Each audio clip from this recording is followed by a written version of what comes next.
ನಮಸ್ಕಾರ ಸ್ನೇಹಿತರೆ, ನಮ್ಮ ಮೋಟಿವೇಶನ್ ಮನ್ವಂತರ ಯೂಟ್ಯೂಬ್ ಚಾನೆಲ್ಗೆ ಸ್ವಾಗತ. ನೀವಿನ್ನೂ ನಮ್ಮ ಚಾನೆಲ್ಗೆ ಹೊಸಬರಾಗಿದ್ದರೆ ಈಗಲೇ ನಮ್ಮ ಚಾನೆಲ್ ಅನ್ನು ತಪ್ಪದೇ ಸಬ್ಸ್ಕ್ರೈಬ್ ಮಾಡಿ ಮತ್ತು ಬೆಲ್ ಬಟನ್ ಅನ್ನು ಕ್ಲಿಕ್ ಮಾಡುವುದನ್ನು ಮರೆಯಬೇಡಿ. ಸ್ನೇಹಿತರೆ, ಒಂದು ಕ್ಷಣ ಯೋಚಿಸಿ ನೋಡಿ. ಬೆಳಿಗ್ಗೆ ಎದ್ದ ತಕ್ಷಣ ಮೊಬೈಲ್ ಕೈಗೆತ್ತಿಕೊಂಡು ಇನ್ಸ್ಟಾಗ್ರಾಮ್, ಫೇಸ್ಬುಕ್ನಲ್ಲಿ ಬೇರೆಯವರ ಜೀವನ ನೋಡ್ತಾ ಅವನಿಗೆ ಎಷ್ಟು ಅದೃಷ್ಟ, ನನಗ್ಯಾಕೆ ಇಷ್ಟೇ ಸಿಗುತ್ತೆ ಅಂತ ಮನಸ್ಸಿನಲ್ಲೇ ಗೊಣಗಿಕೊಳ್ಳುವ ಎಷ್ಟೋ ಜನ ನಮ್ಮ ಮಧ್ಯೆ ಇದ್ದಾರೆ. ಪರೀಕ್ಷೆಯಲ್ಲಿ ಫೇಲ್ ಆದರೆ ನನ್ನ ಹಣೆಬರಹವೇ ಹೀಗೆ, ಕೆಲಸ ಸಿಗದೆ ಹೋದರೆ ವಿಧಿಯ ಆಟ, ಪ್ರೀತಿಯಲ್ಲಿ ಮೋಸ ಹೋದರೆ ನನ್ನ ಜಾತಕದಲ್ಲೇ ದೋಷ ಇದೆ ಅಂತ ಎಷ್ಟು ಸಲೀಸಾಗಿ ನಾವು ನಮ್ಮ ಜೀವನದ ಜವಾಬ್ದಾರಿಯನ್ನು ಆ ಅಗೋಚರ ವಿಧಿ ಎಂಬ ಪದದ ಮೇಲೆ ಹೊರಸಿಬಿಡುತ್ತೇವೆ ಗೊತ್ತಾ? ಇಂದಿನ ಈ ಒತ್ತಡದ ಜೀವನದಲ್ಲಿ ಪ್ರತಿಯೊಬ್ಬರೂ ಒಂದಲ್ಲ ಒಂದು ಸಂಘರ್ಷದಲ್ಲಿ ಸಿಲುಕಿದ್ದಾರೆ. ಕಾಲೇಜು ಮುಗಿಸಿ ಕೆಲಸ ಹುಡುಕುತ್ತಿರುವ ಯುವಕ, ವ್ಯಾಪಾರದಲ್ಲಿ ನಷ್ಟ ಅನುಭವಿಸಿದ ವ್ಯಾಪಾರಿ, ಸಂಬಂಧದಲ್ಲಿ ಬಿರುಕು ಕಂಡ ದಂಪತಿ, ಆರೋಗ್ಯ ಸಮಸ್ಯೆಯಿಂದ ಬಳಲುತ್ತಿರುವ ವೃದ್ಧರು ಎಲ್ಲರೂ ಒಂದಲ್ಲ ಒಂದು ರೀತಿಯಲ್ಲಿ ಇದೆಲ್ಲ ನನ್ನ ಹಣೆಬರಹ, ನಾನೇನೂ ಮಾಡೋಕ್ಕಾಗಲ್ಲ ಅಂತ ಭಾವನೆಯಲ್ಲಿ ಸಿಲುಕಿಕೊಂಡಿದ್ದಾರೆ. ಆದರೆ ಸ್ನೇಹಿತರೆ, ಇದೇ ಭಾವನೆ ನಮ್ಮನ್ನು ನಿಜವಾದ ಸೋಲಿಗೆ ಎಳೆದೊಯ್ಯುತ್ತಿದೆ ಎಂಬುದನ್ನು ನಾವು ಅರಿಯುತ್ತಿಲ್ಲ. ನಿಜ ಹೇಳಬೇಕೆಂದರೆ ವಿಧಿ ಎಂಬುದು ಕೇವಲ ಒಂದು ಚೌಕಟ್ಟು ಮಾತ್ರ. ಆ ಚೌಕಟ್ಟಿನೊಳಗೆ ಏನು ಚಿತ್ರ ಬಿಡಿಸಬೇಕು ಎಂಬುದನ್ನು ನಿರ್ಧರಿಸುವವರು ನಾವೇ. ಮಹಾಭಾರತದ ಕುರುಕ್ಷೇತ್ರ ಯುದ್ಧಭೂಮಿಯಲ್ಲಿ ಅರ್ಜುನನ ಮುಂದೆ ಕೂಡ ಇದೇ ಪ್ರಶ್ನೆ ಎದ್ದು ನಿಂತಿತ್ತು. ತನ್ನ ಬಂಧು ಬಳಗ, ಗುರುಗಳು, ಪ್ರೀತಿಪಾತ್ರರ ವಿರುದ್ಧ ಯುದ್ಧ ಮಾಡಬೇಕಾದ ಸನ್ನಿವೇಶ ಬಂದಾಗ ಅರ್ಜುನ ಕೂಡ ಇದೆಲ್ಲ ವಿಧಿ ಲಿಖಿತ, ನಾನೇನೂ ಮಾಡಲಾರೆ ಎಂದು ತನ್ನ ಗಾಂಡೀವವನ್ನು ಕೆಳಗಿಟ್ಟು ಕುಳಿತುಬಿಟ್ಟ. ಆದರೆ ಆ ಕ್ಷಣದಲ್ಲಿ ಶ್ರೀಕೃಷ್ಣ ಅವನಿಗೆ ಹೇಳಿದ ಮಾತು ಇಂದಿಗೂ ಪ್ರಸ್ತುತವೇ. ನಿನ್ನ ಕರ್ತವ್ಯದಲ್ಲಿ ಮಾತ್ರ ನಿನಗೆ ಅಧಿಕಾರ, ಫಲದಲ್ಲಲ್ಲ. ಆದರೆ ಆ ಕರ್ತವ್ಯ ಮಾಡುವುದೋ ಬಿಡುವುದೋ ಎಂಬ ನಿರ್ಧಾರ ಸಂಪೂರ್ಣವಾಗಿ ನಿನ್ನದೇ. ಇದೇ ಮಾತು ಇಂದಿನ ನಮ್ಮ ಜೀವನಕ್ಕೂ ಅನ್ವಯಿಸುತ್ತದೆ. ವಿಧಿ ಎಂಬುದು ನಮ್ಮ ಜನ್ಮ, ನಮ್ಮ ಕುಟುಂಬ, ನಮ್ಮ ಸುತ್ತಮುತ್ತಲಿನ ಪರಿಸ್ಥಿತಿಗಳನ್ನು ನಿರ್ಧರಿಸಬಹುದು. ಆದರೆ ಆ ಪರಿಸ್ಥಿತಿಗಳಿಗೆ ನಾವು ಹೇಗೆ ಪ್ರತಿಕ್ರಿಯಿಸುತ್ತೇವೆ, ಯಾವ ಹಾದಿ ಆರಿಸಿಕೊಳ್ಳುತ್ತೇವೆ ಎಂಬುದನ್ನು ನಿರ್ಧರಿಸುವ ಶಕ್ತಿ ಸಂಪೂರ್ಣವಾಗಿ ನಮ್ಮಲ್ಲೇ ಇದೆ. ಆದರೆ ದುರಂತವೇನೆಂದರೆ ನಾವು ಈ ಶಕ್ತಿಯನ್ನೇ ಮರೆತುಬಿಟ್ಟಿದ್ದೇವೆ. ಪ್ರತಿಯೊಂದು ಸೋಲಿಗೂ, ಪ್ರತಿಯೊಂದು ಕಷ್ಟಕ್ಕೂ ಹೊರಗಿನ ಶಕ್ತಿಯನ್ನು ದೂಷಿಸುತ್ತಾ ನಮ್ಮೊಳಗಿನ ನಿರ್ಧಾರ ಶಕ್ತಿಯನ್ನು ನಿದ್ರೆದೆ ತಳ್ಳಿಬಿಟ್ಟಿದ್ದೇವೆ. ಒಂದು ಸಣ್ಣ ಉದಾಹರಣೆ ಕೊಡ್ತೀನಿ ಕೇಳಿ. ಒಂದೇ ಕುಟುಂಬದಲ್ಲಿ ಹುಟ್ಟಿದ ಇಬ್ಬರು ಸಹೋದರರು, ಒಂದೇ ರೀತಿಯ ಬಡತನದಲ್ಲಿ ಬೆಳೆದವರು, ಒಂದೇ ಶಾಲೆಯಲ್ಲಿ ಓದಿದವರು. ಆದರೆ ಒಬ್ಬ ಅದೇ ಬಡತನವನ್ನೇ ನೆಪ ಮಾಡಿಕೊಂಡು ಜೀವನ ಪೂರ್ತಿ ಸೋಲಿನಲ್ಲೇ ಕಳೆದರೆ, ಇನ್ನೊಬ್ಬ ಅದೇ ಬಡತನವನ್ನು ತನ್ನ ಶಕ್ತಿಯಾಗಿ ಪರಿವರ್ತಿಸಿಕೊಂಡು ದೊಡ್ಡ ಸಾಧನೆ ಮಾಡುತ್ತಾನೆ. ಇಬ್ಬರಿಗೂ ಸಿಕ್ಕ ಪರಿಸ್ಥಿತಿ ಒಂದೇ, ಆದರೆ ಅವರವರ ನಿರ್ಧಾರ ಬೇರೆ ಬೇರೆ. ಇದೇ ವ್ಯತ್ಯಾಸ ಅವರ ಇಡೀ ಜೀವನದ ದಿಕ್ಕನ್ನೇ ಬದಲಾಯಿಸಿಬಿಡುತ್ತದೆ. ಸ್ನೇಹಿತರೆ, ಇಂದಿನ ಈ ಸಂಚಿಕೆಯಲ್ಲಿ ನಾವು ಆಳವಾಗಿ ಚರ್ಚಿಸಲಿರುವುದು ಇದೇ ವಿಷಯದ ಬಗ್ಗೆ. ವಿಧಿಯಲ್ಲ, ನಿರ್ಧಾರ ಮುಖ್ಯ ಎಂಬ ಸತ್ಯದ ಬಗ್ಗೆ. ಭಗವದ್ಗೀತೆಯ ಆಳವಾದ ಜ್ಞಾನ, ಪುರಾಣಗಳ ಸಾಕ್ಷಿ ಕಥೆಗಳು ಮತ್ತು ಶ್ರೀಕೃಷ್ಣನ ಬೋಧನೆಗಳ ಮೂಲಕ ನಾವು ಅರ್ಥಮಾಡಿಕೊಳ್ಳೋಣ ನಮ್ಮ ಜೀವನದ ದಿಕ್ಕನ್ನು ಬದಲಾಯಿಸುವ ಶಕ್ತಿ ನಿಜವಾಗಿಯೂ ಎಲ್ಲಿದೆ ಎಂದು. ಈ ಪ್ರಯಾಣದಲ್ಲಿ ನಾವು ನೋಡಲಿರುವುದು ಕೇವಲ ಕಥೆಗಳಲ್ಲ, ಬದಲಾಗಿ ನಮ್ಮ ಸ್ವಂತ ಜೀವನಕ್ಕೆ ಅನ್ವಯಿಸಬಹುದಾದ ಆಳವಾದ ಜೀವನ ಪಾಠಗಳು. ವಿಧಿ ಮತ್ತು ಪುರುಷಾರ್ಥದ ನಡುವಿನ ವ್ಯತ್ಯಾಸವನ್ನು ಈಗ ಆಳವಾಗಿ ಅರ್ಥಮಾಡಿಕೊಳ್ಳೋಣ. ನಮ್ಮ ಸನಾತನ ಧರ್ಮದಲ್ಲಿ ಪ್ರಾರಬ್ಧ ಎಂಬ ಪದವಿದೆ. ಇದರರ್ಥ ನಮ್ಮ ಹಿಂದಿನ ಜನ್ಮಗಳ ಕರ್ಮದ ಫಲವಾಗಿ ಈ ಜನ್ಮದಲ್ಲಿ ನಮಗೆ ಸಿಗುವ ಪರಿಸ್ಥಿತಿಗಳು. ಆದರೆ ಎಷ್ಟೋ ಜನ ಈ ಪ್ರಾರಬ್ಧವನ್ನೇ ಇಡೀ ಜೀವನದ ಅಂತಿಮ ಸತ್ಯವೆಂದು ತಪ್ಪಾಗಿ ಅರ್ಥಮಾಡಿಕೊಂಡು ಪುರುಷಾರ್ಥ ಎಂಬ ತಮ್ಮ ಪ್ರಯತ್ನದ ಶಕ್ತಿಯನ್ನೇ ಮರೆತುಬಿಡ್ತಾರೆ. ನಮ್ಮ ಶಾಸ್ತ್ರಗಳು ಹೇಳುವ ಪ್ರಕಾರ ಮನುಷ್ಯನ ಜೀವನದಲ್ಲಿ ಎರಡು ಶಕ್ತಿಗಳು ಒಟ್ಟಿಗೆ ಕೆಲಸ ಮಾಡುತ್ತವೆ. ಒಂದು ದೈವ ಅಂದರೆ ವಿಧಿ, ಇನ್ನೊಂದು ಪುರುಷಾರ್ಥ ಅಂದರೆ ಪ್ರಯತ್ನ. ದೈವ ಎಂಬುದು ನಮಗೆ ಒಂದು ಭೂಮಿಕೆ ಕೊಡುತ್ತದೆ ಅಷ್ಟೆ. ಆ ಭೂಮಿಕೆಯ ಮೇಲೆ ಯಾವ ನಾಟಕ ಆಡಬೇಕು, ಯಾವ ಪಾತ್ರ ವಹಿಸಬೇಕು ಎಂಬುದನ್ನು ನಿರ್ಧರಿಸುವುದು ನಮ್ಮ ಪುರುಷಾರ್ಥ. ಒಂದು ಬೀಜ ಫಲವತ್ತಾದ ಮಣ್ಣಿನಲ್ಲಿ ಬಿದ್ದರೂ ಅದಕ್ಕೆ ನೀರು, ಗೊಬ್ಬರ, ಪೋಷಣೆ ಸಿಗದೆ ಹೋದರೆ ಗಿಡವಾಗಿ ಬೆಳೆಯುವುದಿಲ್ಲ. ಹಾಗೆಯೇ ಎಷ್ಟೇ ಒಳ್ಳೆಯ ಪ್ರಾರಬ್ಧ ಇದ್ದರೂ ಪ್ರಯತ್ನವಿಲ್ಲದೆ ಅದು ಫಲ ಕೊಡುವುದಿಲ್ಲ. ಇದನ್ನೇ ನಮ್ಮ ಹಿರಿಯರು ಒಂದು ಸುಂದರವಾದ ಮಾತಿನಲ್ಲಿ ಹೇಳ್ತಾ ಇದ್ರು. ಉದ್ಯೋಗಿನಂ ಪುರುಷಸಿಂಹಂ ಉಪೈತಿ ಲಕ್ಷ್ಮೀ ಅಂದರೆ ಪ್ರಯತ್ನಶೀಲನಾದ ಸಿಂಹದಂತಹ ಪುರುಷನನ್ನೇ ಲಕ್ಷ್ಮಿ ಹುಡುಕಿಕೊಂಡು ಬರುತ್ತಾಳೆ, ಸೋಮಾರಿ ಮನುಷ್ಯನ ಬಳಿಗಲ್ಲ ಎಂದು. ಇದೊಂದು ಆಳವಾದ ಸತ್ಯ. ದೇವಸ್ಥಾನಕ್ಕೆ ಹೋಗಿ ಎಷ್ಟೇ ಪ್ರಾರ್ಥನೆ ಮಾಡಿದರೂ ಮನೆಯಲ್ಲಿ ಕುಳಿತು ಸೋಮಾರಿತನ ಮಾಡಿದರೆ ಆ ದೇವರು ಸಹಾಯ ಮಾಡಲಾರ. ಯಾಕಂದ್ರೆ ದೇವರು ನಮಗೆ ಕೈಕಾಲು ಬುದ್ಧಿ ಕೊಟ್ಟಿರೋದೇ ಪ್ರಯತ್ನ ಮಾಡಲಿ ಅಂತ, ಸುಮ್ಮನೆ ಕುಳಿತುಕೊಳ್ಳಲಿ ಅಂತಲ್ಲ. ಇಂದಿನ ಸಮಾಜದಲ್ಲಿ ನಾವು ನೋಡ್ತಾ ಇರೋ ಒಂದು ದೊಡ್ಡ ಸಮಸ್ಯೆ ಏನಂದ್ರೆ, ಜನ ತಮ್ಮ ವೈಫಲ್ಯಗಳಿಗೆ ಸುಲಭವಾಗಿ ಸಿಗುವ ಕಾರಣಗಳನ್ನು ಹುಡುಕ್ತಾರೆ. ನನ್ನ ಗ್ರಹ ಸರಿಯಿಲ್ಲ, ನನ್ನ ಶನಿ ದಸೆ ಶುರುವಾಗಿದೆ, ನಮ್ಮ ಮನೆಯಲ್ಲಿ ಯಾರೋ ಶಾಪ ಕೊಟ್ಟಿದ್ದಾರೆ ಅಂತೆಲ್ಲ ನೆಪಗಳನ್ನ ಹುಡುಕ್ತಾ ತಮ್ಮ ಒಳಗಿನ ಕೊರತೆಗಳನ್ನು, ಸೋಮಾರಿತನವನ್ನು, ತಪ್ಪು ನಿರ್ಧಾರಗಳನ್ನು ಮುಚ್ಚಿಹಾಕ್ತಾರೆ. ಇದು ನಿಜಕ್ಕೂ ಅಪಾಯಕಾರಿ ಮನಸ್ಥಿತಿ. ಯಾಕಂದ್ರೆ ಒಮ್ಮೆ ನಾವು ಇದೆಲ್ಲ ವಿಧಿಯ ಆಟ ಅಂತ ಒಪ್ಪಿಕೊಂಡು ಬಿಟ್ರೆ ಆಗ ನಮ್ಮ ಮನಸ್ಸು ಬದಲಾವಣೆಗೆ ಬಾಗಿಲು ಮುಚ್ಚಿಬಿಡುತ್ತದೆ. ನಾವು ಪ್ರಯತ್ನಿಸುವುದನ್ನೇ ನಿಲ್ಲಿಸಿಬಿಡ್ತೇವೆ. ಇಲ್ಲಿ ಒಂದು ಪ್ರಶ್ನೆ ಏಳುತ್ತದೆ. ಹಾಗಾದ್ರೆ ವಿಧಿ ಅನ್ನೋದೇ ಇಲ್ವಾ? ಪ್ರಾರಬ್ಧ ಅನ್ನೋದು ಸುಳ್ಳ? ಖಂಡಿತ ಇಲ್ಲ. ವಿಧಿ ಇದೆ, ಪ್ರಾರಬ್ಧ ಇದೆ. ಆದರೆ ಅದು ನಮ್ಮ ಜೀವನದ ಚೌಕಟ್ಟನ್ನಷ್ಟೇ ನಿರ್ಧರಿಸುತ್ತದೆ, ಚಿತ್ರವಲ್ಲ. ನಮ್ಮ ಜನ್ಮ ಎಲ್ಲಿ ಆಗಬೇಕು, ಯಾವ ಕುಟುಂಬದಲ್ಲಾಗಬೇಕು, ಯಾವ ಪರಿಸ್ಥಿತಿಯಲ್ಲಿ ಬೆಳೆಯಬೇಕು ಎಂಬುದನ್ನು ಬಹುಶಃ ವಿಧಿ ನಿರ್ಧರಿಸಬಹುದು. ಆದರೆ ಆ ಪರಿಸ್ಥಿತಿಯಿಂದ ನಾವು ಏನು ಕಲಿಯುತ್ತೇವೆ, ಹೇಗೆ ಬೆಳೆಯುತ್ತೇವೆ, ಎಷ್ಟು ಎತ್ತರಕ್ಕೆ ಹೋಗುತ್ತೇವೆ ಎಂಬುದನ್ನು ಸಂಪೂರ್ಣವಾಗಿ ನಿರ್ಧರಿಸುವುದು ನಮ್ಮ ಪುರುಷಾರ್ಥ, ನಮ್ಮ ನಿರ್ಧಾರ ಶಕ್ತಿ. ಒಂದು ಸುಂದರವಾದ ಉದಾಹರಣೆ ಕೊಡ್ತೀನಿ. ಒಂದು ನದಿ ಬೆಟ್ಟದಿಂದ ಹರಿದು ಬರುತ್ತದೆ ಎಂತಿಟ್ಟುಕೊಳ್ಳಿ. ಆ ನದಿ ಹರಿಯುವ ದಾರಿಯಲ್ಲಿ ಕಲ್ಲು ಬಂಡೆಗಳು, ಆಳವಾದ ಕಣಿವೆಗಳು, ಎತ್ತರದ ಬೆಟ್ಟಗಳು ಎಲ್ಲಾ ಸಿಗುತ್ತವೆ. ಇವೆಲ್ಲ ಆ ನದಿಯ ವಿಧಿ ಇದ್ದಂತೆ. ಅದು ಆ ಭೂಪ್ರದೇಶದಲ್ಲಿಯೇ ಹರಿಯಬೇಕು. ಆದರೆ ಆ ನದಿ ಆ ಕಲ್ಲುಬಂಡೆಗಳ ಮುಂದೆ ನಿಂತು ಇದೆಲ್ಲ ನನ್ನ ಹಣಬರಹ ಅಂತ ಸುಮ್ಮನೆ ಕುಳಿತುಕೊಳ್ಳುವುದಿಲ್ಲ. ಅದು ಆ ಕಲ್ಲುಬಂಡೆಯ ಸುತ್ತ ದಾರಿ ಹುಡುಕುತ್ತದೆ, ಅಗತ್ಯ ಬಿದ್ದರೆ ಆ ಬಂಡೆಯನ್ನೇ ಸವೆಸಿ ದಾರಿ ಮಾಡಿಕೊಳ್ಳುತ್ತದೆ, ಕೊನೆಗೆ ಸಮುದ್ರವನ್ನೇ ಸೇರುತ್ತದೆ. ಇದೇ ಪುರುಷಾರ್ಥದ ಶಕ್ತಿ. ಸ್ನೇಹಿತರೆ, ನಮ್ಮ ಜೀವನವು ಹೀಗೆಯೇ. ಪ್ರತಿಯೊಬ್ಬರ ಮುಂದೆಯೂ ಕಲ್ಲುಬಂಡೆಗಳಂತಹ ಸಮಸ್ಯೆಗಳು ಬರುತ್ತವೆ. ಆದರೆ ಆ ಸಮಸ್ಯೆಗಳ ಮುಂದೆ ನಿಂತು ಕುಸಿದು ಬೀಳುವುದೋ ಅಥವಾ ಆ ಸಮಸ್ಯೆಗಳ ಸುತ್ತ ಹೊಸ ದಾರಿ ಕಂಡುಕೊಂಡು ಮುಂದೆ ಸಾಗುವುದೋ ಎಂಬುದು ನಮ್ಮ ಆಯ್ಕೆ. ಇದನ್ನೇ ಪುರಾತನ ಕಾಲದಲ್ಲಿ ಋಷಿಮುನಿಗಳು ಆತ್ಮಶಕ್ತಿ ಎಂದು ಕರೆದಿದ್ದಾರೆ. ಈ ಆತ್ಮಶಕ್ತಿಯನ್ನು ಜಾಗೃತಗೊಳಿಸುವುದೇ ನಿಜವಾದ ಆಧ್ಯಾತ್ಮಿಕ ಸಾಧನೆ. ಇಂದಿನ ಈ ಆಧುನಿಕ ಜಗತ್ತಿನಲ್ಲಿ ಮನುಷ್ಯ ತನ್ನ ನಿರ್ಧಾರ ಶಕ್ತಿಯನ್ನು ಹೇಗೆ ಕಳೆದುಕೊಳ್ಳುತ್ತಿದ್ದಾನೆ ಎಂಬುದನ್ನು. ಮೊದಲನೇದಾಗಿ ಹೋಲಿಕೆ ಎಂಬ ರೋಗ. ಇಂದು ಸೋಷಿಯಲ್ ಮೀಡಿಯಾ ನಮ್ಮ ಮನಸ್ಸನ್ನು ಎಷ್ಟು ಆಳವಾಗಿ ಆವರಿಸಿಬಿಟ್ಟಿದೆ ಅಂದ್ರೆ, ಪ್ರತಿಯೊಬ್ಬರೂ ಇನ್ನೊಬ್ಬರ ಜೀವನದ ಜೊತೆ ತಮ್ಮ ಜೀವನವನ್ನು ಹೋಲಿಸಿಕೊಳ್ಳುತ್ತಾ ತಮಗೇ ಗೊತ್ತಿಲ್ಲದೆ ಒಂದು ಕೀಳರಿಮೆಯ ಸುಳಿಗೆ ಸಿಲುಕಿಬಿಡುತ್ತಾರೆ. ಈ ಕೀಳರಿಮೆಯೇ ಮುಂದೆ ನನ್ನಿಂದ ಏನೂ ಆಗುವುದಿಲ್ಲ, ಇದೆಲ್ಲ ನನ್ನ ಹಣೆಬರಹ ಎಂಬ ಸೋಲಿನ ಮನಸ್ಥಿತಿಗೆ ದಾರಿ ಮಾಡಿಕೊಡುತ್ತದೆ. ಎರಡನೆಯದಾಗಿ ತಕ್ಷಣದ ಫಲಾಪೇಕ್ಷೆ. ಇಂದಿನ ಪೀಳಿಗೆ ಎಲ್ಲವನ್ನೂ ಬೇಗ ಬೇಗ ಬಯಸುತ್ತದೆ. 1-2 ವರ್ಷ ಪ್ರಯತ್ನಿಸಿ ಫಲ ಸಿಗದೆ ಹೋದ್ರೆ ಇದು ನನ್ನ ಕೈಲಿ ಆಗುವ ಕೆಲಸ ಅಲ್ಲ, ದೇವರೇ ನನಗೆ ಇದನ್ನು ಬರೆದಿಲ್ಲ ಎಂದು ಬಿಟ್ಟುಬಿಡುತ್ತಾರೆ. ಆದರೆ ಮರೆಯಬಾರದ ಸತ್ಯ ಏನಂದ್ರೆ, ಪ್ರಕೃತಿಯಲ್ಲಿ ಯಾವುದೂ ಒಂದೇ ರಾತ್ರಿಯಲ್ಲಿ ಆಗುವುದಿಲ್ಲ. ಮಾವಿನ ಬೀಜ ನೆಟ್ಟ ತಕ್ಷಣ ಹಣ್ಣು ಸಿಗುವುದಿಲ್ಲ. ವರ್ಷಗಳ ಕಾಲ ಕಾಯಬೇಕು, ಪೋಷಿಸಬೇಕು. ಹಾಗೆಯೇ ನಮ್ಮ ಪ್ರಯತ್ನಗಳ ಫಲವು ಸಮಯ ತೆಗೆದುಕೊಳ್ಳುತ್ತದೆ. ಮೂರನೆಯದಾಗಿ ಭಯ. ವಿಫಲತೆಯ ಭಯ ಎಷ್ಟೋ ಜನರನ್ನು ಹೊಸ ಪ್ರಯತ್ನವನ್ನೇ ಮಾಡದಂತೆ ತಡೆಯುತ್ತದೆ. ಈ ಬಿಸ್ನೆಸ್ ಶುರು ಮಾಡಿ ನಷ್ಟ ಆದ್ರೆ, ಈ ಕೆಲಸ ಬಿಟ್ಟು ಹೊಸ ಕೆಲಸಕ್ಕೆ ಹೋಗಿ ಸೋತ್ರೆ ಎಂಬ ಭಯದಲ್ಲಿ ಜನ ತಮ್ಮ ಜೀವನದ ಅತ್ಯಮೂಲ್ಯ ಅವಕಾಶಗಳನ್ನು ಕಳೆದುಕೊಳ್ಳುತ್ತಾರೆ. ಈ ಭಯದ ಹಿಂದೆ ಅಡಗಿರುವ ನಿಜವಾದ ಕಾರಣ ಏನಂದ್ರೆ, ವಿಫಲತೆಯನ್ನು ಎದುರಿಸುವ ಆತ್ಮವಿಶ್ವಾಸದ ಕೊರತೆ.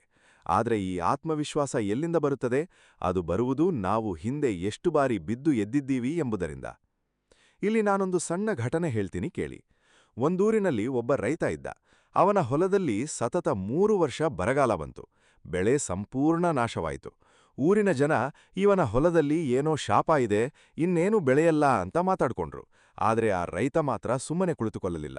ಅವನು ಮಣ್ಣಿನ ಪರೀಕ್ಷೆ ಮಾಡಿಸಿದ, ನೀರಾವರಿ ವ್ಯವಸ್ಥೆಯನ್ನು ಬದಲಾಯಿಸಿದ, ಹೊಸ ಬೆಳೆಗಳ ಬಗ್ಗೆ ಕಲಿತ. 4ನೇ ವರ್ಷ ಅವನ ಹೊಲ ಇಡೀ ಊರಿನಲ್ಲೇ ಅತ್ಯುತ್ತಮ ಬೆಳೆ ಕೊಟ್ಟಿತು. ಆ ಬರಗಾಲ ಅವನ ವಿಧಿಯಾಗಿತ್ತು.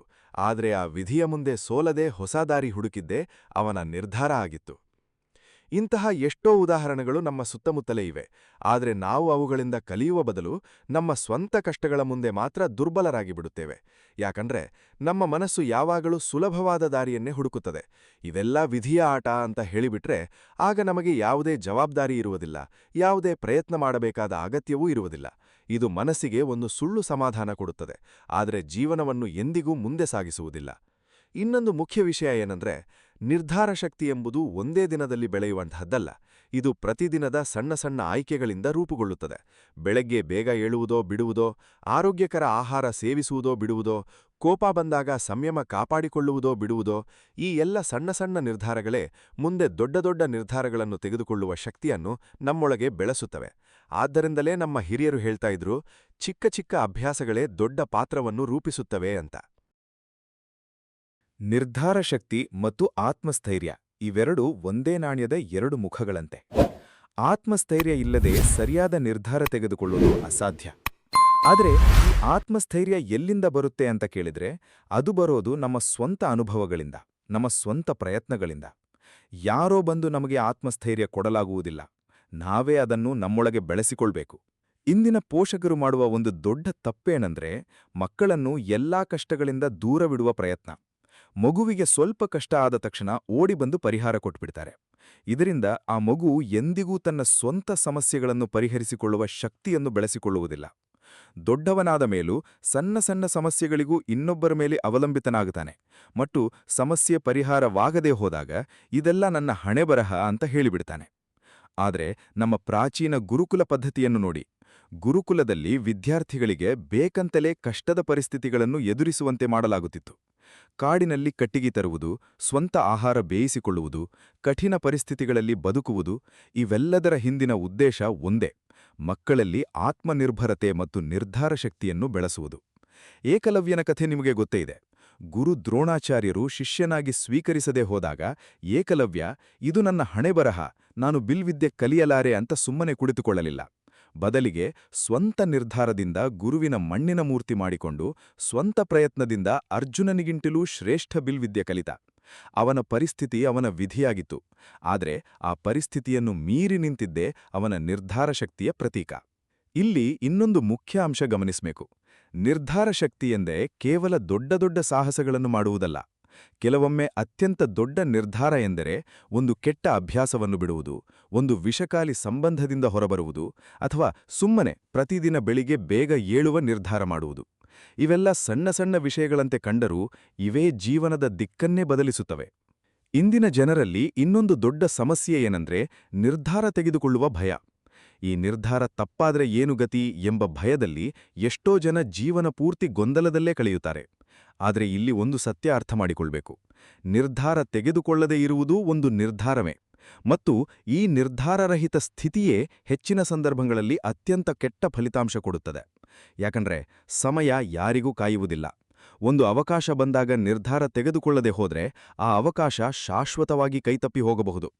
ಸ್ನೇಹಿತರೆ, ನಿರ್ಧಾರ ಶಕ್ತಿ ಬೆಳೆಸಿಕೊಳ್ಳಲು ಮೊದಲನೇ ಹೆಜ್ಜೆ ಏನಂದ್ರೆ ನಮ್ಮ ಸ್ವಂತ ಜವಾಬ್ದಾರಿಯನ್ನು ಒಪ್ಪಿಕೊಳ್ಳುವುದು. ನನ್ನ ಜೀವನದ ಪ್ರತಿಯೊಂದು ಫಲಿತಾಂಶಕ್ಕೂ ನಾನೇ ಮುಖ್ಯ ಕಾರಣ ಎಂಬ ಮನಸ್ಥಿತಿಯನ್ನು ಬೆಳೆಸಿಕೊಂಡ ದಿನ, ಆ ದಿನವೇ ನಮ್ಮ ಜೀವನದಲ್ಲಿ ನಿಜವಾದ ಬದಲಾವಣೆ ಶುರುವಾಗುತ್ತದೆ. ಇದು ಸ್ವಲ್ಪ ಕಠಿಣವಾದ ಸತ್ಯ ಅನಿಸಬಹುದು, ಆದರೆ ಇದೇ ನಿಜವಾದ ಸ್ವಾತಂತ್ರ್ಯದ ಮೊದಲ ಹೆಜ್ಜೆ. ಆತ್ಮಜವಾಬ್ದಾರಿಯ ಮನಸ್ಥಿತಿಯನ್ನು ಪ್ರಾಯೋಗಿಕವಾಗಿ ಜೀವನದಲ್ಲಿ ಅಳವಡಿಸಿಕೊಳ್ಳುವುದು ಹೇಗೆ ಎಂದು ನೋಡುವ ಮೊದಲು ಇದಕ್ಕೆ ಅಡ್ಡಿಯಾಗುವ ಮಾನಸಿಕ ಅಡೆತಡೆಗಳ ಬಗ್ಗೆ ಮಾತಾಡೋಣ. ಮೊದಲನೆಯ ಅಡೆತಡೆ ಎಂದ್ರೆ ಪೀಡಿತ ಮನಸ್ಥಿತಿ. ಈ ಮನಸ್ಥಿತಿಯಲ್ಲಿ ಸಿಲುಕಿದ ಜನ ಯಾವಾಗಲೂ ನನಗೆ ಮಾತ್ರ ಯಾಕೆ ಹೀಗಾಗುತ್ತೆ, ಪ್ರಪಂಚ ನನ್ನ ವಿರುದ್ಧವಾಗಿದೆ ಎಂಬ ಭಾವನೆಯಲ್ಲಿ ಬದುಕ್ತಾರೆ. ಇಂತಹ ಮನಸ್ಥಿತಿ ಒಂದು ಸುರಕ್ಷಿತ ಆದರೆ ಅಪಾಯಕಾರಿ ಆಶ್ರಯ ಸ್ಥಳ. ಯಾಕಂದ್ರೆ ಇಲ್ಲಿ ಯಾವುದೇ ತಪ್ಪಿಗೂ ನಮ್ಮದೇ ಜವಾಬ್ದಾರಿ ಇರುವುದಿಲ್ಲ. ಎಲ್ಲ ತಪ್ಪು ಪ್ರಪಂಚದ್ದು, ವಿಧಿಯದ್ದು. ಎರಡನೆಯ ಅಡೆತಡೆ ಪರಿಪೂರ್ಣತೆಯ ಬಯಕೆ. ಎಷ್ಟೋ ಜನ ಪರಿಪೂರ್ಣ ಸಮಯ, ಪರಿಪೂರ್ಣ ಪರಿಸ್ಥಿತಿ ಬಂದಾಗ ಮಾತ್ರ ನಿರ್ಧಾರ ತೆಗೆದುಕೊಳ್ಳುತ್ತೇನೆ ಎಂದು ಕಾಯುತ್ತಲೇ ಇರ್ತಾರೆ. ಆದರೆ ಜೀವನದಲ್ಲಿ ಎಂದಿಗೂ ಪರಿಪೂರ್ಣ ಸಮಯ ಬರುವುದಿಲ್ಲ. ಪ್ರತಿಯೊಂದು ಸಮಯದಲ್ಲೂ ಏನಾದರೊಂದು ಕೊರತೆ ಇದ್ದೇ ಇರುತ್ತದೆ. ಈ ಪರಿಪೂರ್ಣತೆಗಾಗಿ ಕಾಯುತ್ತಾ ಕುಳಿತವರು ಜೀವನಪೂರ್ತಿ ಏನನ್ನೂ ಸಾಧಿಸದೆ ಉಳಿದುಬಿಡುತ್ತಾರೆ. ಮೂರನೆಯ ಅಡೆತಡೆ ಇತರರ ಅಭಿಪ್ರಾಯದ ಭಯ. ಜನ ಏನಂದುಕೊಳ್ತಾರೆ, ನನ್ನ ಸಂಬಂಧಿಕರು ಏನು ಹೇಳ್ತಾರೆ ಎಂಬ ಚಿಂತೆಯಲ್ಲಿ ಎಷ್ಟೋ ಜನ ತಮ್ಮ ಸ್ವಂತ ಮನಸ್ಸಿನ ಇಚ್ಛೆಯ ಪ್ರಕಾರ ನಿರ್ಧಾರ ತೆಗೆದುಕೊಳ್ಳಲಾರದೆ ಸಮಾಜ ಬಯಸುವ ದಾರಿಯಲ್ಲೇ ಜೀವನ ಪೂರ್ತಿ ನಡೆಯುತ್ತಾ ಕೊನೆಗೆ ಅಸಂತೃಪ್ತಿಯಿಂದ ಬಳಲುತ್ತಾರೆ. ಈಗ ಪ್ರಾಯೋಗಿಕವಾಗಿ ಈ ಆತ್ಮಜವಾಬ್ದಾರಿಯ ಮನಸ್ಥಿತಿಯನ್ನು ಹೇಗೆ ಬೆಳೆಸಿಕೊಳ್ಳಬಹುದು ಅಂತ ನೋಡೋಣ. ಮೊದಲನೇದಾಗಿ, ಪ್ರತಿದಿನ ರಾತ್ರಿ ಮಲಗುವ ಮೊದಲು ಒಂದು ಸರಳ ಪ್ರಶ್ನೆ ಕೇಳಿಕೊಳ್ಳಿ. ಇಂದು ನಾನು ಯಾವ ನಿರ್ಧಾರ ತೆಗೆದುಕೊಂಡೆ ಮತ್ತು ಆ ನಿರ್ಧಾರ ನನ್ನ ಗುರಿಯ ಕಡೆಗೆ ಕೊಂಡೊಯ್ಯಿತೆ ಅಥವಾ ದೂರ ಮಾಡಿತೆ? ಈ ಸ್ವಯಂ ಪರಿಶೀಲನೆ ನಮ್ಮನ್ನು ನಿರಂತರವಾಗಿ ಜಾಗೃತವಾಗಿಡುತ್ತದೆ. ಎರಡನೇದಾಗಿ, ಸಣ್ಣ ಸಣ್ಣ ನಿರ್ಧಾರಗಳಿಂದ ಶುರುಮಾಡಿ. ದೊಡ್ಡ ದೊಡ್ಡ ಜೀವನ ಬದಲಾಯಿಸುವ ನಿರ್ಧಾರಗಳಿಗೆ ಮೊದಲು ಸಣ್ಣ ಸಣ್ಣ ವಿಷಯಗಳಲ್ಲಿ ದೃಢ ನಿರ್ಧಾರ ತೆಗೆದುಕೊಳ್ಳುವ ಅಭ್ಯಾಸ ಮಾಡಿಕೊಳ್ಳಿ. ಪ್ರತಿದಿನ ಬೆಳಿಗ್ಗೆ ಒಂದು ನಿರ್ದಿಷ್ಟ ಸಮಯಕ್ಕೆ ಏಳುವುದು, ಪ್ರತಿದಿನ ಒಂದಿಷ್ಟು ಸಮಯ ಓದುವುದು, ಆರೋಗ್ಯಕರ ಆಹಾರ ಸೇವಿಸುವುದು, ಇಂತಹ ಸಣ್ಣ ನಿರ್ಧಾರಗಳ ಸ್ಥಿರತೆಯೇ ಮುಂದೆ ದೊಡ್ಡ ನಿರ್ಧಾರಗಳನ್ನು ತೆಗೆದುಕೊಳ್ಳುವ ಆತ್ಮವಿಶ್ವಾಸ ಕೊಡುತ್ತದೆ. ಮೂರನೇದಾಗಿ, ವಿಫಲತೆಯನ್ನು ಶತ್ರುವಾಗಿ ಅಲ್ಲ, ಗುರುವಾಗಿ ನೋಡುವ ದೃಷ್ಟಿಕೋನ ಬೆಳೆಸಿಕೊಳ್ಳಿ. ಪ್ರತಿಯೊಂದು ವಿಫಲತೆಯೂ ಒಂದು ಪಾಠವನ್ನು ಕಲಿಸುತ್ತದೆ. ಆ ಪಾಠವನ್ನು ಗ್ರಹಿಸಿ ಮುಂದಿನ ಬಾರಿ ಇನ್ನಷ್ಟು ಬಲಿಷ್ಠವಾಗಿ ಪ್ರಯತ್ನಿಸುವುದೇ ನಿಜವಾದ ಜ್ಞಾನ. ನಾಲ್ಕನೇದಾಗಿ, ಇತರರ ಅಭಿಪ್ರಾಯಕ್ಕಿಂತ ನಮ್ಮ ಸ್ವಂತ ಅಂತರಂಗದ ಧ್ವನಿಗೆ ಹೆಚ್ಚಿನ ಮಹತ್ವ ಕೊಡುವುದನ್ನು ಕಲಿಯಿರಿ. ಇದರರ್ಥ ಎಲ್ಲ ಸಲಹೆಗಳನ್ನು ಸಂಪೂರ್ಣ ಕಡೆಗಣಿಸಿ ಅಂತಲ್ಲ, ಬದಲಿಗೆ ಎಲ್ಲ ಸಲಹೆಗಳನ್ನು ಕೇಳಿ, ವಿಶ್ಲೇಷಿಸಿ, ಕೊನೆಗೆ ನಮ್ಮ ಸ್ವಂತ ವಿವೇಚನೆಯಿಂದ ನಿರ್ಧಾರ ತೆಗೆದುಕೊಳ್ಳಬೇಕು ಎಂಬುದು. ಸ್ನೇಹಿತರೆ, ಇಷ್ಟೆಲ್ಲ ಮಾತಾಡಿದ ಮೇಲೆ ಒಂದು ಪ್ರಶ್ನೆ ಸಹಜವಾಗಿ ಏಳುತ್ತದೆ. ಈ ಎಲ್ಲ ಸಿದ್ಧಾಂತಗಳನ್ನು ನಮ್ಮ ಸನಾತನ ಧರ್ಮದ ಅತ್ಯಂತ ದೊಡ್ಡ ಗುರುವಾದ ಶ್ರೀಕೃಷ್ಣ ಪರಮಾತ್ಮ ಹೇಗೆ ವಿವರಿಸಿದ್ದಾನೆ? ಭಗವದ್ಗೀತೆಯಲ್ಲಿ ಈ ವಿಷಯದ ಬಗ್ಗೆ ಆತ ಏನು ಬೋಧಿಸಿದ್ದಾನೆ? ಶ್ರೀಕೃಷ್ಣ ಪರಮಾತ್ಮನ ಬೋಧನೆಗಳಿಗೆ. ಕುರುಕ್ಷೇತ್ರ ಯುದ್ಧಭೂಮಿಯಲ್ಲಿ ಅರ್ಜುನ ತನ್ನ ಬಂಧುಗಳ ವಿರುದ್ಧ ಯುದ್ಧ ಮಾಡಲಾರೆ ಎಂದು ಗಾಂಡೀವ ಕೆಳಗಿಟ್ಟಾಗ ಶ್ರೀಕೃಷ್ಣ ಅವನಿಗೆ ಹೇಳಿದ ಮೊದಲ ಮಾತೆ ಕ್ಲೈಬ್ಯಂ ಮಾಸ್ಮ ಗಮಃ ಪಾರ್ಥ ನೈತತ್ವಯ್ಯುಪಪದ್ಯತೆ ಕ್ಷೂದ್ರಂ ಹೃದಯ ದೌರ್ಬಲ್ಯಂ ತ್ಯಕ್ತ್ವೋತ್ತಿಷ್ಠ ಪರಂತಪ. ಅಂದರೆ, ಎಲೈ ಅರ್ಜುನ, ಈ ಹೇಡಿತನ ನಿನಗೆ ತಕ್ಕುದಲ್ಲ, ಈ ಕ್ಷೂದ್ರವಾದ ಹೃದಯ ದೌರ್ಬಲ್ಯವನ್ನು ತ್ಯಜಿಸಿ ಎದ್ದೇಳು ಎಂದು. ಗಮನಿಸಿ ಸ್ನೇಹಿತರೆ, ಶ್ರೀಕೃಷ್ಣ ಅರ್ಜುನನಿಗೆ ನಿನ್ನ ವಿಧಿ ಹೀಗಿದೆ, ಸುಮ್ಮನೆ ಒಪ್ಪಿಕೋ ಎಂದು ಎಂದಿಗೂ ಹೇಳಿಲ್ಲ. ಬದಲಿಗೆ ಎದ್ದೇಳು, ನಿನ್ನ ಕರ್ತವ್ಯವನ್ನು ನಿರ್ವಹಿಸು ಎಂದೇ ಹೇಳಿದ. ಇದೇ ಗೀತೆಯ ಅತ್ಯಂತ ಆಳವಾದ ಸಂದೇಶ. ಕರ್ಮಯೋಗ. ಕರ್ಮಣ್ಯೇವಾಧಿಕಾರಸ್ತೆ ಮಾ ಫಲೇಷು ಕದಾಚನ. ನಿನಗೆ ಕರ್ಮ ಮಾಡುವುದರಲ್ಲಿ ಮಾತ್ರ ಅಧಿಕಾರ, ಫಲದಲ್ಲಿ ಎಂದಿಗೂ ಅಲ್ಲ ಎಂದು ಶ್ರೀಕೃಷ್ಣ ಸ್ಪಷ್ಟವಾಗಿ ಹೇಳಿದ. ಇಲ್ಲಿ ಗಮನಿಸಬೇಕಾದ ಅಂಶ ಏನಂದ್ರೆ, ಫಲ ಸಿಗುತ್ತದೋ ಇಲ್ಲವೋ ಎಂಬುದು ಪ್ರಾರಬ್ಧದ ಮೇಲೆ ಅವಲಂಬಿತವಾಗಿರಬಹುದು, ಆದರೆ ಕರ್ಮ ಮಾಡುವುದೋ ಬಿಡುವುದೋ ಎಂಬುದು ಸಂಪೂರ್ಣವಾಗಿ ನಮ್ಮ ನಿರ್ಧಾರ. ಈ ಸಂದರ್ಭದಲ್ಲಿ ನನಗೆ ನೆನಪಾಗುವುದು ರಾಜ ಜನಕನ ಸಾಕ್ಷಿ ಕಥೆ. ಮಿಥಿಲಾ ರಾಜ್ಯದ ದೊರೆ ಜನಕ ಮಹಾರಾಜ ಪರಮ ಜ್ಞಾನಿಯಾಗಿದ್ದ. ಒಮ್ಮೆ ಒಬ್ಬ ಋಷಿ ಅವನ ಆಸ್ಥಾನಕ್ಕೆ ಬಂದು ಕೇಳಿದ, ಮಹಾರಾಜ, ನೀವಿಷ್ಟೊಂದು ದೊಡ್ಡ ರಾಜ್ಯ ಆಳುತ್ತಿದ್ದೀರಿ, ಇಷ್ಟೊಂದು ಸಂಪತ್ತು, ಇಷ್ಟೊಂದು ಜವಾಬ್ದಾರಿ, ಇಷ್ಟೆಲ್ಲ ಇದ್ದರೂ ನೀವು ಪರಮ ಜ್ಞಾನಿಯಾಗಿ ಸಂತನಂತೆ ಹೇಗೆ ಬದುಕುತ್ತಿದ್ದೀರಿ? ಜನಕ ಮಹಾರಾಜ ಮುಗುಳ್ನಗುತ್ತಾ ಹೇಳಿದ, ಋಷಿಗಳೇ, ಈ ರಾಜ್ಯ, ಈ ಸಂಪತ್ತು ನನಗೆ ಪ್ರಾರಬ್ಧದಿಂದ ಸಿಕ್ಕಿದ್ದು. ಆದರೆ ಈ ರಾಜ್ಯವನ್ನು ಹೇಗೆ ಆಳಬೇಕು, ಪ್ರಜೆಗಳಿಗೆ ಹೇಗೆ ನ್ಯಾಯ ಕೊಡಬೇಕು, ನನ್ನ ಮನಸ್ಸನ್ನು ಹೇಗೆ ಸಂಪತ್ತಿನ ಆಸಕ್ತಿಯಿಂದ ದೂರ ಇಡಬೇಕು, ಇವೆಲ್ಲ ನನ್ನ ಪ್ರತಿದಿನದ ನಿರ್ಧಾರಗಳು. ನಾನು ಪ್ರತಿ ಕ್ಷಣವೂ ಒಂದು ಆಯ್ಕೆ ಮಾಡುತ್ತೇನೆ, ಈ ಸಂಪತ್ತಿಗೆ ಬದ್ಧನಾಗಬೇಕೋ ಅಥವಾ ಅದರಿಂದ ಮುಕ್ತನಾಗಿ ಉಳಿಯಬೇಕೋ ಎಂದು. ಈ ಆಯ್ಕೆಯೇ ನನ್ನನ್ನು ಇಂದಿಗೂ ಜ್ಞಾನಿಯಾಗಿ ಉಳಿಸಿದೆ. ಈ ಕಥೆ ನಮಗೆ ಕಲಿಸುವ ಪಾಠ ಏನಂದ್ರೆ, ಪ್ರಾರಬ್ಧ ನಮಗೆ ಪರಿಸ್ಥಿತಿ ಕೊಡಬಹುದು, ಆದರೆ ಆ ಪರಿಸ್ಥಿತಿಯ ಮಧ್ಯೆಯೂ ನಾವು ಶಾಂತಚಿತ್ತರಾಗಿ ಸ್ಪಷ್ಟ ಚಿಂತನೆಯಿಂದ ನಿರ್ಧಾರ ತೆಗೆದುಕೊಳ್ಳುವ ಶಕ್ತಿಯನ್ನು ಬೆಳೆಸಿಕೊಳ್ಳಬಹುದು. ಇದೇ ನಿಜವಾದ ಗೀತಾ ಜ್ಞಾನದ ಸಾರ. ಇದು ಸ್ವತಃ ಶ್ರೀಕೃಷ್ಣನ ಬಾಲ್ಯದ ಕಥೆ. ಗೋಕುಲದಲ್ಲಿ ಒಮ್ಮೆ ಇಂದ್ರದೇವರ ಪೂಜೆಗೆ ಎಲ್ಲಾ ಗೋಪಾಲಕರು ಸಿದ್ಧತೆ ಮಾಡುತ್ತಿದ್ದಾಗ ಬಾಲಕ ಕೃಷ್ಣ ತನ್ನ ತಂದೆ ನಂದ ಮಹಾರಾಜನ ಬಳಿ ಕೇಳಿದ, ಅಪ್ಪ, ನಾವ್ಯಾಕೆ ಇಂದ್ರದೇವರನ್ನ ಪೂಜಿಸ್ತೇವೆ? ನಂದ ಮಹಾರಾಜ ಹೇಳಿದ, ಮಗು, ಇಂದ್ರದೇವರೇ ಮಳೆ ಕೊಡುವವನು. ಅವನನ್ನ ಪೂಜಿಸಿದ್ರೆ ನಮ್ಮ ಗೋವುಗಳಿಗೆ, ಬೆಳೆಗಳಿಗೆ ಸಾಕಷ್ಟು ಮಳೆ ಸಿಗುತ್ತದೆ. ಆಗ ಬಾಲಕ ಕೃಷ್ಣ ಒಂದು ಆಳವಾದ ಪ್ರಶ್ನೆ ಎತ್ತಿದ, ಅಪ್ಪ, ಮಳೆ ಬರುವುದು ಪ್ರಕೃತಿಯ ನಿಯಮದ ಪ್ರಕಾರ. ನಮ್ಮ ನಿಜವಾದ ಕರ್ತವ್ಯ ಈ ಗೋವುಗಳನ್ನ ಪೋಷಿಸುವುದು, ಈ ಗೋವರ್ಧನ ಪರ್ವತವನ್ನ ಪೂಜಿಸುವುದು. ಯಾಕಂದ್ರೆ ಇವೇ ನಮ್ಮ ಜೀವನಕ್ಕೆ ನೇರವಾಗಿ ಸಹಾಯ ಮಾಡುವಂತಹವು. ನಾವು ನಮ್ಮ ಕೈಯಾರೆ ಏನನ್ನೂ ಮಾಡದೆ ಕೇವಲ ಇಂದ್ರನ ಕೃಪೆಗಾಗಿ ಕಾಯುತ್ತಾ ಕುಳಿತರೆ ಏನು ಪ್ರಯೋಜನ? ಈ ಮಾತಿನಿಂದ ಪ್ರೇರಿತರಾದ ಗೋಪಾಲಕರು ಇಂದ್ರನ ಪೂಜೆ ನಿಲ್ಲಿಸಿ ಗೋವರ್ಧನ ಪರ್ವತದ ಪೂಜೆ ಮಾಡಿದರು. ಇದರಿಂದ ಕೋಪಗೊಂಡ ಇಂದ್ರದೇವರು ಗೋಕುಲದ ಮೇಲೆ ಪ್ರಳಯಕಾರಿ ಮಳೆ ಸುರಿಸಿದ. ಜನ ಭಯದಿಂದ ಕಂಗಿಟ್ಟು ಇದೆಲ್ಲ ನಮ್ಮ ಹಣೆಬರಹ, ಇಂದ್ರದೇವರ ಶಾಪ ಎಂದು ಗೋಳಾಡತೊಡಗಿದರು. ಆದರೆ ಬಾಲಕ ಕೃಷ್ಣ ಸುಮ್ಮನೆ ಕುಳಿತುಕೊಳ್ಳಲಿಲ್ಲ. ಆತ ತನ್ನ ಚಿಕ್ಕ ಬೆರಳಿನಿಂದ ಇಡೀ ಗೋವರ್ಧನ ಪರ್ವತವನ್ನೇ ಎತ್ತಿ ಎಲ್ಲಾ ಗೋಕುಲವಾಸಿಗಳಿಗೆ, ಗೋವುಗಳಿಗೆ ಆಶ್ರಯ ಕೊಟ್ಟ. 7 ದಿನಗಳ ಕಾಲ ಆ ಪರ್ವತವನ್ನ ಎತ್ತಿಯೇ ಹಿಡಿದುಕೊಂಡ. ಗಮನಿಸಿ ಸ್ನೇಹಿತರೆ, ಈ ಕಥೆಯ ಆಳವಾದ ಸಂದೇಶ ಏನು? ಪ್ರಳಯಕಾರಿ ಮಳೆ ಬಂದದ್ದು ಒಂದು ಪರಿಸ್ಥಿತಿ, ಅದನ್ನ ವಿಧಿ ಎಂದು ಕರೆಯಬಹುದು. ಆದರೆ ಆ ಪರಿಸ್ಥಿತಿಯ ಮುಂದೆ ಜನ ಗೋಳಾಡುತ್ತಾ ಕುಳಿತುಕೊಳ್ಳಲಿಲ್ಲ. ಬದಲಿಗೆ ಸ್ವತಃ ಶ್ರೀಕೃಷ್ಣನ ನೇತೃತ್ವದಲ್ಲಿ ಸಾಮೂಹಿಕ ನಿರ್ಧಾರ ಮತ್ತು ಪ್ರಯತ್ನದಿಂದ ಆ ಸಂಕಷ್ಟವನ್ನ ಎದುರಿಸಿದರು. ಇಲ್ಲಿ ಶ್ರೀಕೃಷ್ಣ ನಮಗೆ ಕಲಿಸುವ ಪಾಠ ಏನೆಂದ್ರೆ, ಎಷ್ಟೇ ದೊಡ್ಡ ಸಂಕಷ್ಟ ಬಂದ್ರೂ ಅದನ್ನ ಎದುರಿಸುವ ಶಕ್ತಿ ನಮ್ಮೊಳಗೇ ಇದೆ. ಆ ಶಕ್ತಿಯನ್ನ ಗುರುತಿಸಿ ಬಳಸುವುದೇ ನಿಜವಾದ ಜ್ಞಾನ. ಈ ಕಥೆಯಲ್ಲಿ ಇನ್ನೊಂದು ಆಳವಾದ ಅಂಶ ಇದೆ. ಶ್ರೀಕೃಷ್ಣ ಎಲ್ಲ ಗೋಪಾಲಕರನ್ನು ತಮ್ಮ ಕೋಲುಗಳಿಂದ ಆ ಪರ್ವತಕ್ಕೆ ಆಧಾರ ಕೊಡುವಂತೆ ಹೇಳಿದ. ಇದರರ್ಥ ಶ್ರೀಕೃಷ್ಣ ಒಬ್ಬನೇ ಎಲ್ಲವನ್ನೂ ಮಾಡಿಲ್ಲ, ಬದಲಿಗೆ ಪ್ರತಿಯೊಬ್ಬರನ್ನೂ ಆ ಪ್ರಯತ್ನದಲ್ಲಿ ಪಾಲ್ಗೊಳ್ಳುವಂತೆ ಮಾಡಿದ. ಇದೇ ನಿಜವಾದ ನಾಯಕತ್ವ. ಇತರರಲ್ಲಿ ಆತ್ಮವಿಶ್ವಾಸ ತುಂಬುವುದು, ಅವರನ್ನು ಪ್ರಯತ್ನದಲ್ಲಿ ಪಾಲ್ಗೊಳ್ಳುವಂತೆ ಮಾಡುವುದು. ಇಂದಿನ ನಮ್ಮ ಜೀವನದಲ್ಲೂ ಇದೇ ಪಾಠ ಅನ್ವಯಿಸುತ್ತದೆ. ಕುಟುಂಬದಲ್ಲಿ ಸಮಸ್ಯೆ ಬಂದಾಗ ಒಬ್ಬರೇ ಎಲ್ಲವನ್ನೂ ಹೊತ್ತುಕೊಳ್ಳುವ ಬದಲು ಎಲ್ಲರೂ ಸೇರಿ ಪರಿಹಾರ ಹುಡುಕುವುದು ಮುಖ್ಯ. ಕಂಪನಿಯಲ್ಲಿ ಸಂಕಷ್ಟ ಬಂದಾಗ ಒಬ್ಬ ನಾಯಕ ತನ್ನ ತಂಡವನ್ನ ಪ್ರೇರೇಪಿಸಿ ಎಲ್ಲರ ಸಾಮೂಹಿಕ ಪ್ರಯತ್ನದಿಂದ ಆ ಸಂಕಷ್ಟವನ್ನ ಮೀರುವುದು ಸಾಧ್ಯ. ಈ ಸಾಮೂಹಿಕ ನಿರ್ಧಾರ ಶಕ್ತಿಯೇ ಗೋವರ್ಧನ ಗಿರಿಧಾರಿಯ ಕಥೆಯ ನಿಜವಾದ ಸಾರ. ಭಗವದ್ಗೀತೆಯಲ್ಲಿ ಶ್ರೀಕೃಷ್ಣ ಅರ್ಜುನನಿಗೆ ಹೇಳಿದ ಇನ್ನೊಂದು ಅತ್ಯಂತ ಶಕ್ತಿಶಾಲಿ ಬೋಧನೆ, ನೈನಂ ಛಿಂದಂತಿ ಶಸ್ತ್ರಾಣಿ ನೈನಂ ದಹತಿ ಪಾವಕಃ. ಆತ್ಮವನ್ನು ಶಸ್ತ್ರಗಳು ಕತ್ತರಿಸಲಾರವು, ಬೆಂಕಿ ಸುಡಲಾರದು, ನೀರು ತೋಯಿಸಲಾರದು, ಗಾಳಿ ಒಣಗಿಸಲಾರದು. ಈ ಆತ್ಮ ಶಾಶ್ವತ, ಅಜರ, ಅಮರ. ಈ ಜ್ಞಾನ ಕೇವಲ ಒಂದು ತಾತ್ವಿಕ ಸಿದ್ಧಾಂತವಲ್ಲ, ಇದು ನಮ್ಮ ದೈನಂದಿನ ನಿರ್ಧಾರ ಶಕ್ತಿಗೆ ಅತ್ಯಂತ ಆಳವಾದ ಆಧಾರ ಕೊಡುತ್ತದೆ. ಯೋಚಿಸಿ ನೋಡಿ, ನಾವು ಯಾಕೆ ನಿರ್ಧಾರ ತೆಗೆದುಕೊಳ್ಳಲು ಹಿಂಜರಿಯುತ್ತೇವೆ? ಯಾಕಂದ್ರೆ ನಮಗೆ ನಷ್ಟದ ಭಯ, ಸೋಲಿನ ಭಯ, ಅವಮಾನದ ಭಯ ಇರುತ್ತದೆ. ಆದರೆ ಶ್ರೀಕೃಷ್ಣ ಹೇಳುವ ಪ್ರಕಾರ ನಮ್ಮ ನಿಜವಾದ ಸ್ವರೂಪ ಈ ದೇಹವಲ್ಲ, ಈ ಹೆಸರು, ಪ್ರತಿಷ್ಠೆಯಲ್ಲ, ಬದಲಿಗೆ ಶಾಶ್ವತವಾದ ಆತ್ಮ. ಈ ಆತ್ಮಕ್ಕೆ ಯಾವುದೇ ಬಾಹ್ಯ ಸೋಲು ಗೆಲುವು ತಟ್ಟುವುದಿಲ್ಲ. ಈ ಸತ್ಯವನ್ನು ಅರ್ಥ ಮಾಡಿಕೊಂಡಾಗ ನಮ್ಮ ಮನಸ್ಸಿನಲ್ಲಿ ಒಂದು ಅದ್ಭುತ ಧೈರ್ಯ ಮೂಡುತ್ತದೆ. ಈ ನಿರ್ಧಾರ ಫಲ ಕೊಡದೇ ಹೋದ್ರೂ ಪರವಾಗಿಲ್ಲ, ನಾನು ಪ್ರಯತ್ನಿಸುತ್ತೇನೆ ಎಂಬ ಧೈರ್ಯ.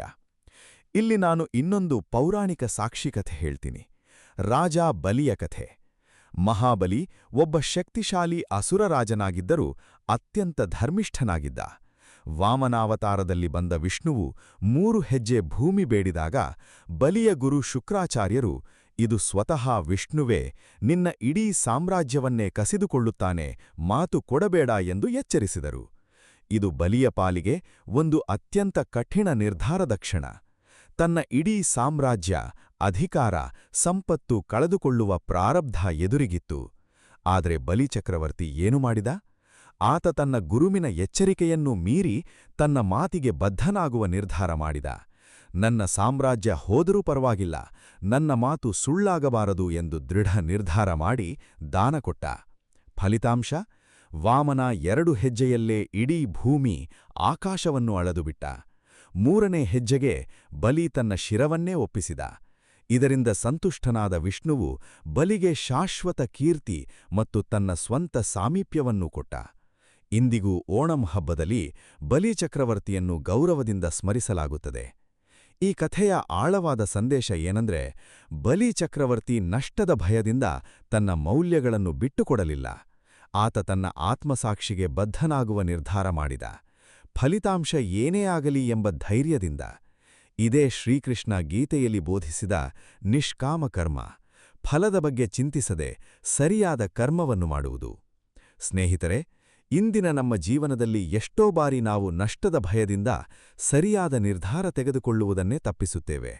ಸತ್ಯ ಹೇಳಿದರೆ ಸಂಬಂಧ ಹಾಳಾಗುತ್ತೆ ಅಂತ ಸುಳ್ಳು ಹೇಳ್ತೀವಿ, ನ್ಯಾಯದ ಪರ ನಿಂತ್ರೆ ಕೆಲಸ ಹೋಗುತ್ತೆ ಅಂತ ಅನ್ಯಾಯಕ್ಕೆ ಒಪ್ಪಿಗೆ ಕೊಡ್ತೀವಿ, ಸ್ವಂತ ಕನಸನ್ನು ಬೆನ್ನಹಟ್ಟಿದರೆ ಸೋಲಬಹುದು ಅಂತ ಸುರಕ್ಷಿತ ದಾರಿ ಆರಿಸಿಕೊಡ್ತೀವಿ.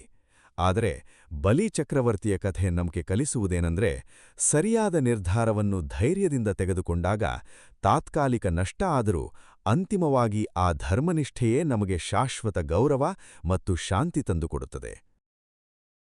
ನಾವು ನೋಡಿದ ಎಲ್ಲ ಜ್ಞಾನವನ್ನು ಒಟ್ಟುಗೂಡಿಸಿ ನೋಡಿದಾಗ ಒಂದು ಸ್ಪಷ್ಟ ಸತ್ಯ ನಮ್ಮ ಮುಂದೆ ನಿಲ್ಲುತ್ತದೆ. ವಿಧಿ ನಮ್ಮ ಜೀವನದ ಆರಂಭ ಬಿಂದುವನ್ನು ನಿರ್ಧರಿಸಬಹುದು, ಆದರೆ ಆ ಆರಂಭ ಬಿಂದುವಿನಿಂದ ನಾವು ಎಲ್ಲಿಗೆ ತಲುಪುತ್ತೇವೆ ಎಂಬುದನ್ನು ನಿರ್ಧರಿಸುವುದು ಸಂಪೂರ್ಣವಾಗಿ ನಮ್ಮ ನಿರ್ಧಾರ, ನಮ್ಮ ಪ್ರಯತ್ನ, ನಮ್ಮ ಸಂಕಲ್ಪಶಕ್ತಿ. ಏಕಲವ್ಯ, ರಾಜ ಜನಕ, ಬಾಲಕ ಕೃಷ್ಣ, ಬಲಿ ಚಕ್ರವರ್ತಿ ಇವರೆಲ್ಲರ ಕಥೆಗಳು ನಮಗೆ ಒಂದೇ ಸಂದೇಶ ಕೊಡುತ್ತವೆ. ಪರಿಸ್ಥಿತಿ ಏನೇ ಇರಲಿ, ಅದನ್ನು ಮೀರಿ ನಿಲ್ಲುವ ಶಕ್ತಿ ಮನುಷ್ಯನೊಳಗೆ ಅಡಗಿದೆ. ಸ್ನೇಹಿತರೆ, ಒಂದು ಕ್ಷಣ ನಿಮ್ಮ ಸ್ವಂತ ಜೀವನವನ್ನೇ ನೋಡಿಕೊಳ್ಳಿ. ಇಂದು ನೀವು ಯಾವ ಸಮಸ್ಯೆಯಲ್ಲಿ ಸಿಲುಕಿದ್ದೀರಿ? ಕೆಲಸದಲ್ಲಿ ಪ್ರಗತಿಯಾಗುತ್ತಿಲ್ಲವೇ? ಸಂಬಂಧದಲ್ಲಿ ತೊಂದರೆ ಇದೆಯೇ? ಆರೋಗ್ಯ ಸಮಸ್ಯೆ ಕಾಡುತ್ತಿದೆಯೇ? ಆರ್ಥಿಕ ಸಂಕಷ್ಟ ಇದೆಯೇ? ಯಾವುದೇ ಸಮಸ್ಯೆ ಇರಲಿ, ಇಂದಿನಿಂದಲೇ ಒಂದು ಪ್ರಶ್ನೆಯನ್ನು ನಿಮಗೆ ನೀವೇ ಕೇಳಿಕೊಳ್ಳಿ. ಇದು ನಿಜವಾಗಿಯೂ ನನ್ನ ಹಣೆಬರಹವೋ ಅಥವಾ ನಾನೇ ಬದಲಾಯಿಸಬಹುದಾದ ಪರಿಸ್ಥಿತಿಯೋ? ಈ ಪ್ರಶ್ನೆಗೆ ಪ್ರಾಮಾಣಿಕವಾಗಿ ಉತ್ತರ ಹುಡುಕಿದಾಗ ಬಹುಪಾಲು ಸಂದರ್ಭಗಳಲ್ಲಿ ನಿಮಗೇ ಗೊತ್ತಾಗುತ್ತದೆ, ನಾವು ಬದಲಾಯಿಸಬಹುದಾದ ಎಷ್ಟೋ ವಿಷಯಗಳನ್ನು ನಾವು ವಿಧಿ ಎಂಬ ಹೆಸರಿನಲ್ಲಿ ಸುಮ್ಮನೆ ಬಿಟ್ಟುಬಿಟ್ಟಿದ್ದೇವೆ ಎಂದು. ನೆನಪಿಡಿ ಸ್ನೇಹಿತರೆ, ಪ್ರತಿಯೊಂದು ಸೂರ್ಯೋದಯವೂ ನಮಗೆ ಹೊಸ ಅವಕಾಶ ತರುತ್ತದೆ. ನಿನ್ನೆಯವರೆಗೆ ನೀವೆಷ್ಟೇ ಸೋತಿದ್ದರೂ ಇಂದಿನಿಂದ ಹೊಸ ನಿರ್ಧಾರ ತೆಗೆದುಕೊಳ್ಳುವ ಸ್ವಾತಂತ್ರ್ಯ ನಿಮಗಿದೆ. ಭೂತಕಾಲದ ತಪ್ಪುಗಳು ನಿಮ್ಮನ್ನು ವ್ಯಾಖ್ಯಾನಿಸುವುದಿಲ್ಲ, ಬದಲಿಗೆ ನೀವು ಇಂದಿನಿಂದ ಏನು ನಿರ್ಧಾರ ಮಾಡುತ್ತೀರಿ ಎಂಬುದೇ ನಿಮ್ಮ ಭವಿಷ್ಯವನ್ನು ನಿರ್ಧರಿಸುತ್ತದೆ. ಇದೇ ಕರ್ಮಯೋಗದ ನಿಜವಾದ ಶಕ್ತಿ. ಭೂತಕಾಲದ ಕರ್ಮಗಳ ಫಲವಾದ ಪ್ರಾರಬ್ಧ ಇದ್ದರೂ ವರ್ತಮಾನ ಕ್ಷಣದ ಕರ್ಮ ಸಂಪೂರ್ಣವಾಗಿ ನಮ್ಮ ಕೈಯಲ್ಲಿದೆ, ಮತ್ತು ಈ ವರ್ತಮಾನದ ಕರ್ಮವೇ ಭವಿಷ್ಯದ ಪ್ರಾರಬ್ಧವನ್ನು ರೂಪಿಸುತ್ತದೆ. ಇಂದು ನಿಮ್ಮ ಮುಂದೆ 2 ದಾರಿಗಳಿವೆ. ಒಂದು ದಾರಿ, ಇದೆಲ್ಲ ನನ್ನ ಹಣೆಬರಹ, ನಾನೇನೂ ಮಾಡಲಾರೆ ಎಂದು ಸೋಲನ್ನು ಒಪ್ಪಿಕೊಂಡು ಜೀವನಪೂರ್ತಿ ದೂರುತ್ತಾ ಕೊರಗುತ್ತಾ ಬದುಕುವುದು. ಇನ್ನೊಂದು ದಾರಿ, ನನ್ನ ಜೀವನ ನನ್ನ ಕೈಯಲ್ಲಿದೆ, ನಾನೇ ಇದನ್ನು ರೂಪಿಸಬಲ್ಲೆ ಎಂಬ ದೃಢ ನಿರ್ಧಾರದೊಂದಿಗೆ ಪ್ರತಿ ಹೆಜ್ಜೆಯನ್ನೂ ಎಚ್ಚರಿಕೆಯಿಂದ, ಧೈರ್ಯದಿಂದ ಇಡುತ್ತಾ ಮುಂದೆ ಸಾಗುವುದು. ಈ ಎರಡನೇ ದಾರಿ ಸುಲಭವಲ್ಲ, ಆದರೆ ಇದೇ ನಿಜವಾದ ಸ್ವಾತಂತ್ರ್ಯದ ದಾರಿ, ನಿಜವಾದ ಜ್ಞಾನದ ದಾರಿ. ಶ್ರೀಕೃಷ್ಣ ಪರಮಾತ್ಮ ಗೀತೆಯಲ್ಲಿ ಹೇಳಿದ ಇನ್ನೊಂದು ಸುಂದರ ಮಾತು ನೆನಪಿಡಿ. ಉದ್ಧರೇದಾತ್ಮನಾತ್ಮಾನಂ ನಾತ್ಮಾನಮವಸಾದಯೇತ್ ಆತ್ಮೈವ ಹ್ಯಾತ್ಮನೋ ಬಂಧುರಾತ್ ಮೈವ ರಿಪುರಾತ್ಮನಃ.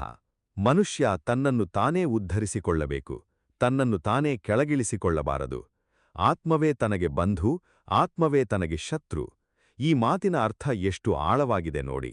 ನಮ್ಮ ಉದ್ಧಾರಕ್ಕೂ ನಮ್ಮ ಪತನಕ್ಕೂ ನಾವೇ ಕಾರಣ, ಬೇರೆ ಯಾರೂ ಅಲ್ಲ, ಯಾವ ವಿಧಿಯೂ ಅಲ್ಲ.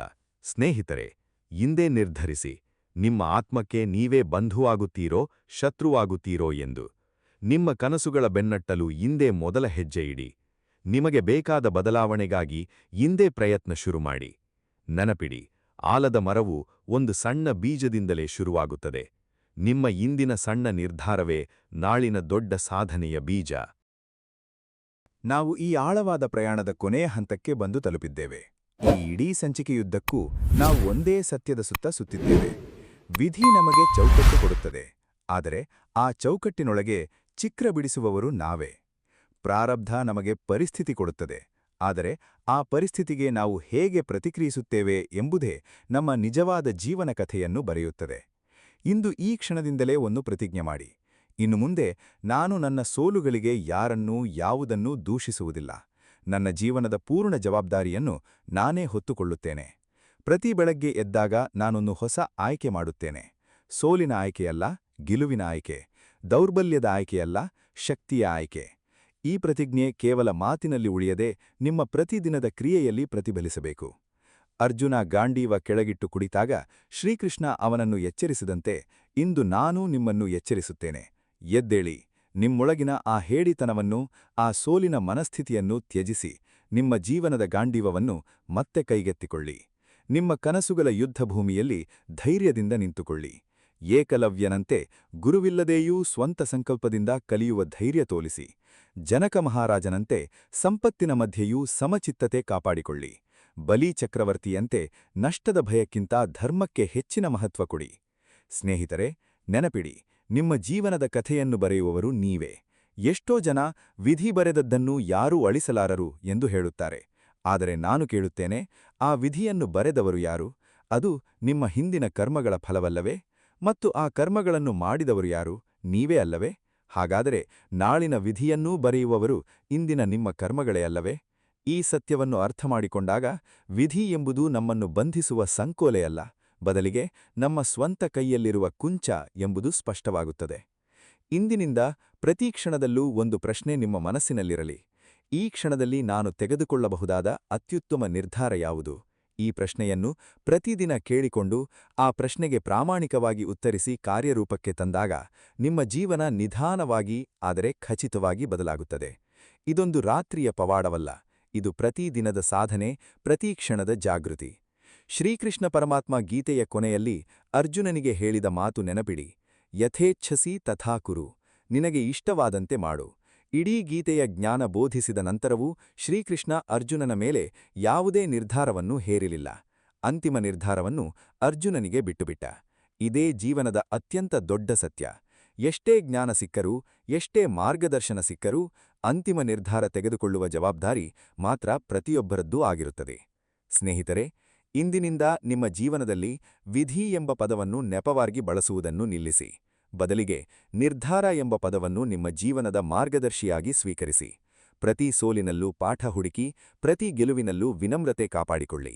ನಿಮ್ಮ ಆತ್ಮಶಕ್ತಿಯನ್ನು ಜಾಗೃತಗೊಳಿಸಿ ಶ್ರೀಕೃಷ್ಣನ ಆಶೀರ್ವಾದದೊಂದಿಗೆ ಧೈರ್ಯದಿಂದ ಮುನ್ನಡೆಯಿರಿ. ನೆನಪಿಡಿ, ನಿಮ್ಮ ಭವಿಷ್ಯ ಬರೆಯಲ್ಪಟ್ಟಿಲ್ಲ, ಅದನ್ನು ಇನ್ನೂ ಬರೆಯಬೇಕಾಗಿದೆ, ಮತ್ತು ಆ ಲೇಖನಿ ನಿಮ್ಮ ಕೈಯಲ್ಲೇ ಇದೆ.